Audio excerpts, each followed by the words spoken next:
And now, is there more fallout to come over the September 11th attacks in Benghazi? Republicans say the investigation isn't over, despite yesterday's congressional testimony from what they call whistleblowers. So what more are they looking for? Former Arkansas governor and one-time GOP presidential candidate Mike Huckabee made a suggestion on his radio show this week.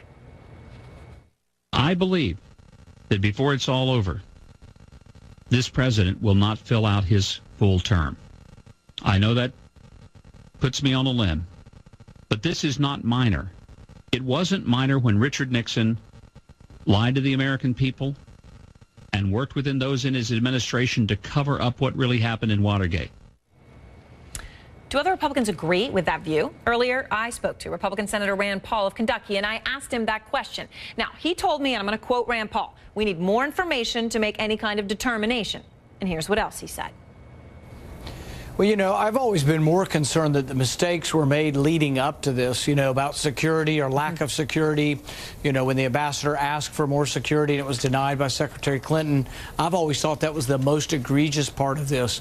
I never have quite understood the cover-up or if it was intentional or incompetence, but something went on. I mean, they had talking points that they were trying to make it out to be about a movie when everybody seemed to be on the ground telling them it had nothing to do with the movie.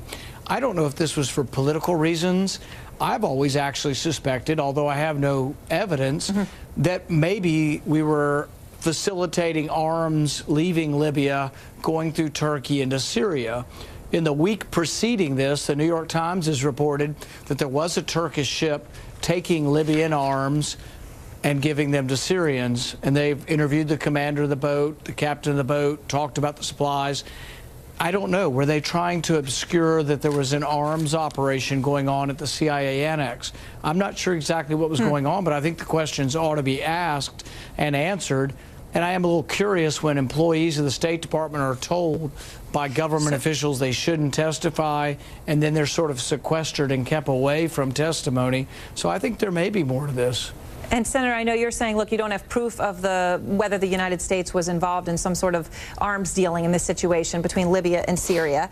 But I mean, and that's speculation, as you freely admitted yourself. But isn't that part of the problem here, that there's so much speculation? I mean, are we ever going to know?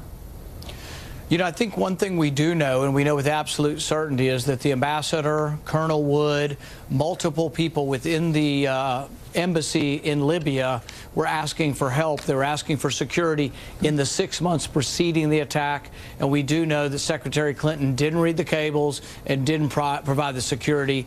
And that's without question a dereliction of duty. And I'm curious when it comes to finding who is, if there is someone to blame, who that is. Obviously, you've mentioned Hillary Clinton, and here's what you said last week about her specifically. I think that her dereliction of duty, I don't question her motives, but her dereliction of duty and her lack of leadership should preclude her from ever holding any office. Obviously, of course, that was you. She's been widely talked about, right? I mean, and if she wants the nomination, I mean, things can change a lot, but right now it would certainly be hers if she wanted it. It's no secret that you could be running.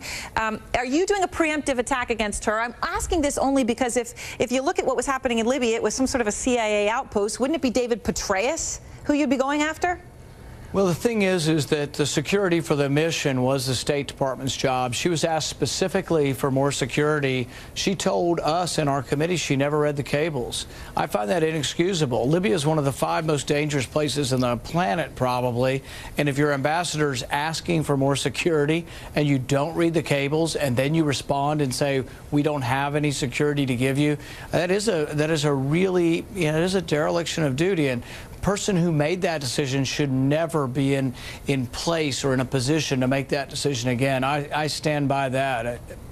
And so in your view, you don't believe that any of this is political? I mean, if it's not political, what is the goal of what needs to come out of this, right? Because the goal would be, to your point, if there were mistakes made leading in, that they are never made again.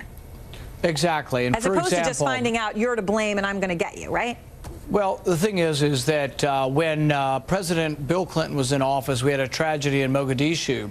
they also had asked for protection and defense, and they asked Les Aspin for more armed personnel. He denied it, and he resigned because of it. He ultimately resigned and said he had made a mistake. Hillary Clinton's decision not to send more security to Benghazi is, to me, very analogous to what happened when Les Aspin denied security for those in Mogadishu.